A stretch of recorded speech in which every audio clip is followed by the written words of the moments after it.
May we know if Honorable Trino has concluded? Not No. yet? I You have may not yet continue. started, Madam Chair. Okay, thank you, Madam Chair. Una, sinabi po dito, tumawag si VP Sara kay Mr. Madriaga at inatas na to coordinate with Colonel Nolasco. At sinabi sa paragraph 56, nagkita sila, at tinext siya ni Colonel Nolasco, and then nagkita sila sa DepEd Central Office. Okay. Madam Chair, pwedeng ma-clarify lang, bakit po nagkita sa DepEd Central Office at ano ba ang role ni Colonel Nolasco? Bakit nasa DepEd siya?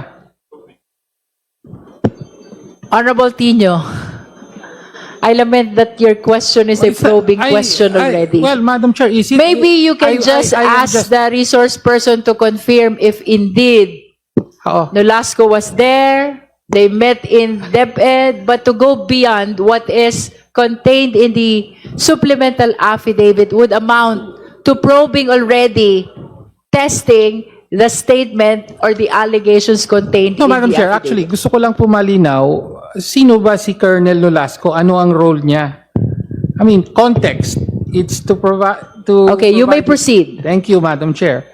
Who is? Oh, who is Colonel Nolasco? Ano ba ang papel? Officially, ano ang kanyang role sa DepEd? Kung alam lang po ni Mr. Madriaga. Mr. Madriaga?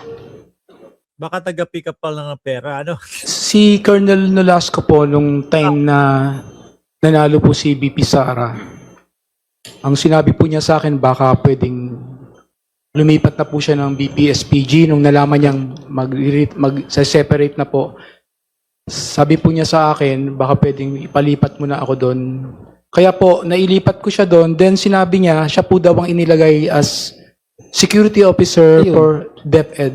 Ayun, okay. So thank you Mr. Madriaga at yun nga po, so naklaro na si Colonel Nolasco ang security officer ng VP-SPG na naka-assign sa DepEd. Opo. Kaya dun po sila nagkita sa DepEd. So yun po yung clarification na gusto natin dito.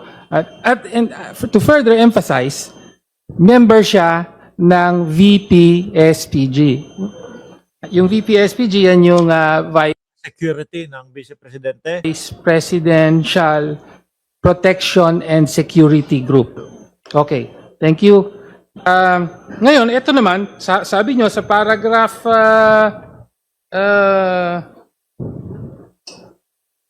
60, at around 3 or 4 p.m., may dalawang sasakyan na dumating, tapos sabi ni Colonel Nolasco, ayan na, ayan na. And then, Colonel La Chica appeared with a lady. Okay. O, eto na.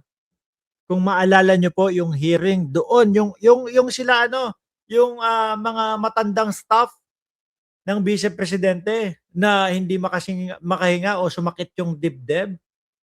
Mukhang related na din po dito yun. Yung sinasabi na si Colonel La Chica po ay ganito, ganyan, pumipick up ng mga duffel bag, etc. Ito na po yata yun, mga kababayan. Si Colonel La Chica naman. Ah. Sino po si Colonel La Chica? Si Colonel La Chica po, yung sinabi ko kay Colonel Nolasco na kumuha ka ng maglilid sa inyo Okay. sa BP-SPG. Kasi hindi pa po siya pwede dahil Lieutenant Colonel pa lang po siya nun. So kailangan po ng full-fledged Colonel. Okay. So, si Colonel La Chica ang head ng VP-SPG. Opo, siya po yung naging head. Okay. So, si Colonel La Chica, head ng VP-SPG, tapos naka-assign siya sa Office of the Pero sila yung pumipick up ng confidential funds na pera, no? Vice President. Oh. Opo. Tama po. Tapos ito namang si Colonel Nolasco, VP-SPG din, pero naka-assign sa DepEd. At nagkita sila sa DepEd. At may kasama siyang, sabi nyo nga, si Colonel La Chica, kasama niya yung isang babae at meron silang bit-bit na 4 na large dark bags. Tama po. Tama po. So sila ang may dala ng pera. Tugma! Di po ba ganyan din po yung narinig nating hearing doon sa mga staff ni Vice Presidente Inday Sara Duterte? Opo. Okay. Kaya biglang naipit na, bigla na sumakit po ang dibdib, mga kababayan. At sinabi nyo, Colonel Nolasco told me that each bag contained around 30 million pesos to 35 million pesos. Apat na bag, 30 to 35 30 to 35 million kada isang bag.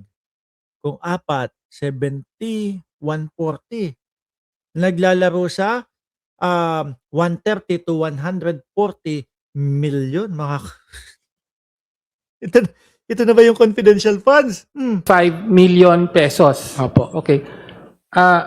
Later, sinabi nyo sa dulo ng section na ito, a few years later, I read from several media reports that the 125 million pesos OVP confidential funds in 2022 were reportedly utilized in just 11 days. This is wrong because I personally disposed the money in less than 24 hours. What the F? Mali pa pala yung narinig natin na 11 days. 24 na oras. Wala pang 24 na oras, mga kababayan. No? Bakit po nyo nasabi yun na 125 days? Let me just confirm. Dahil po ba na yung apat na bag, kapag ka in addition natin, 30 million to 35 million, pwedeng magtotal ng 125 million. Tama po ba? Tama po. Oo, naglalaro doon, no? Your Kaya sinabi nyo sa dulo na mukhang 30 kung 30. Oh, mali pala tayo. Sabi natin kanina 130 to 140. Kung 30 pala, eh 60 sa dalawa. 120. Oh, naglalaro nga 120 to 140, mga kababayan. O pasok yung 125 confidential funds, no? ito yung 125 million. Opo, Tama Your po Honor. ba? Tama po, Your Honor. Okay. Wow! Tapos, sinabi nyo, yung babae na kasama ni Colonel La Chica na nasa Office of the Vice President, sabi nyo rito, you later learned to be Special Disbursement Officer Gina Acosta. Yun! So sabi nyo, Yun! Yun yung sinasabi ko sa inyo, mga bossing. 'Di ba? Siya yung nagkukwento na si Colonel La Chica, stop ni Sara Duterte yun, ha? Na pinipick up ni La Chica yung pera. nung nagkita kayo, hindi nyo siya kilala. Tugma! 'Di ba? Tugma! Tama po ba? Opo, Madam Chair. Opo, Your Honor. You just later learned na siya pala si Gina Acosta. Tama po, Your At Honor. siya ay Special Disbursement Officer. Ngayon, mahalaga po itong datos na ito. Could you just please explain yung who I later learned to be? Bakit nyo po nasabing who I later learned to be? Paano nangyari yon? When did you later learn it? Yung unang nakita ko po siya nung time na yon, hindi ko pa po siya kilala. Okay. Tapos nakita ko po sa news nung 2024. Okay. Yung same face po nung babae na nakita ko, yung pagkaiba lang po yung headband. Okay. Siya po si STO. So nakita nyo napanood nyo na lang later sa isang news news Opo, report sa TV at sabi nyo, yung nakita ko, yung pala si Special Disbursement Officer Gina Acosta. Ngayon, bakit po importante yung datos na yung detalyeng ito? Dahil just for the record, Madam Chair, ang Special Disbursement Officer ng Office of the Vice President, siya yung direktang inappoint ng Vice President para humawak at mamahagi ng confidential funds. Aha. Yun lang po ang gusto nating manote dito. Okay. Tapos sinabi nyo, Naalala nyo yun, ano? Yung pagkaipit na sila, biglang sumakit yung dibdib. may 4 na bags, tapos Tapos si Sulayka din, ganun din. nag-deliver kayo on the day of December 20 up to the morning of December 21. Opo. Tama po.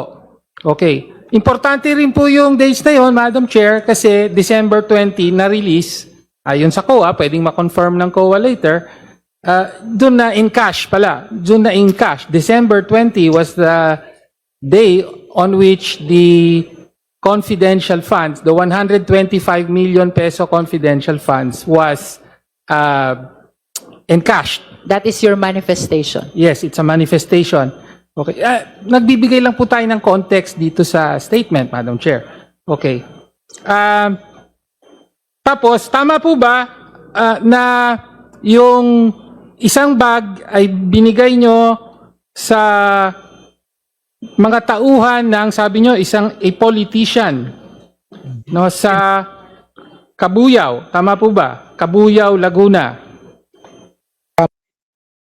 Putik na yan, isang politician. 4 na bag, 30 to 35 million. Laking pera nun, ha? Para sa isang politician, ha? Tama po, Madam Chair. At Tama sabi po nyo, yun. the first bag for a politician in Laguna. Mhm. Tama po. Okay.